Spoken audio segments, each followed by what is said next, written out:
Youth இந்த படம் எப்படி இருக்கு? படத்தோட ஸ்டோரி அப்படின்னு பார்த்தீங்கன்னா, அதாவது ஒரு ஸ்கூல் பையன் என்னென்னலாம் ஸ்கூல்ல வந்து விஷயம்லாம் பண்ணியிருப்போம் இல்லையா? சின்ன சின்ன ஃபன்னான எலமெண்ட்ஸ் எல்லாமே இருக்கு இல்லையா? ஸோ அந்த எலமெண்ட்ஸ் எல்லாமே நடந்துட்டே இருக்கு. ஒரு ஜாலியான ஒரு வைப்ல இருக்கு. அதுக்கப்புறம் ஃபைனலா அவனுக்கு என்ன சின்ன விஷயம் நடக்குது? அதனால ஏன் சீரியஸ் ஆகுறான்? அப்படின்றது தான் அந்த படத்தோட மிச்ச கதை. கதை அப்படின்றது வந்து பெருசா எதுவுமே இல்ல. ஃபுல் அண்ட் ஃபுல் வந்து அந்த மொமெண்ட் என்ஜாய் பண்றது தான். அப்படியே தியேட்டர்ல சில மொமெண்ட்ஸ் எல்லாமே இருக்கு. தியேட்டர் மொமெண்ட்ஸ்ன்னு நெறைய இருக்கும் இல்லையா? அந்த காமெடியா இருக்கட்டும், அண்ட் சில மொமெண்ட்ஸ் எல்லாமே வைபா நமக்கு வந்து ரொம்ப அட்ராக்ட் பண்றது தியேட்டர்ல சில விஷயம் வந்து நடக்கும். வீட்ல ஓடிடில பார்க்கிறத விட தியேட்டர்ல பார்க்கிறதுல ஒரு பெரிய எக்ஸ்பீரியன்ஸ் இருக்கும். ஃபார் எக்ஸாம்பிள் டான் படமே எடுத்துக்கோங்க. ஓடிடில நம்ம பார்க்கிறதுக்கும், தியேட்டர்ல பார்க்கிறதுக்கும் நெறைய வித்தியாசம் இருக்குல்ல. ஸோ அதே பேட்டர்ன் தான் இதுல. கிட்டத்தட்ட டான் படம் மாதிரி தான் இந்த படம் வந்து. அப்படியே ஃபன்னா, ஜாலியா அந்த ஸ்கூல் டைம்ல ஒரு ஸ்கூல் பசங்கள ரொம்ப போட்டு லவ்வ ரொம்ப புளியிற மாதிரியோ, ரொம்ப போட்டு யாரையும் பெருசா ஒரு ஹீரோயிசமா அப்படி மாரி எதுவுமே இல்ல. அப்படியே நார்மலா ஒரு மினிமலா போற போக்குல அப்படியே ஜாலியா ஒரு ஹாப்பியான ஒரு வைப்ல கடைசியில ஒரு நல்ல மெசேஜும் குடுத்திருந்தாங்க அந்த படத்துல. ஏன்னா காமெடின்றது இந்த படத்த பொறுத்தவரைக்கும் ஒரு சிலருக்கு ஒர்க் அவுட் ஆகும். ஒரு சிலருக்கு ஒர்க் அவுட் ஆகாது. அப்படிப்பட்ட ஒரு போர்ஷன்ல தான் இருக்கு. முக்காவாசி நம்ம தியேட்டர்ல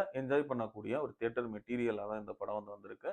அண்ட் ஃபைனல் எமோஷன்ஸ் எல்லாமே வந்து ஒரு டைரக்டரா அவர் வந்து சூப்பராவே பண்ணியிருக்காரு. ஃபர்ஸ்ட் படம் மாதிரிலாம் இல்ல. நல்ல ஒரு எக்ஸ்பீரியன்ஸா தான் தெரிஞ்சது. ஸோ ஓவராலா ஒரு வீக்கெண்ட் ஃபேமிலி, ஃபிரெண்ட்ஸோட போய் என்ஜாய் பண்ற ஒரு படம் தான் யூத்.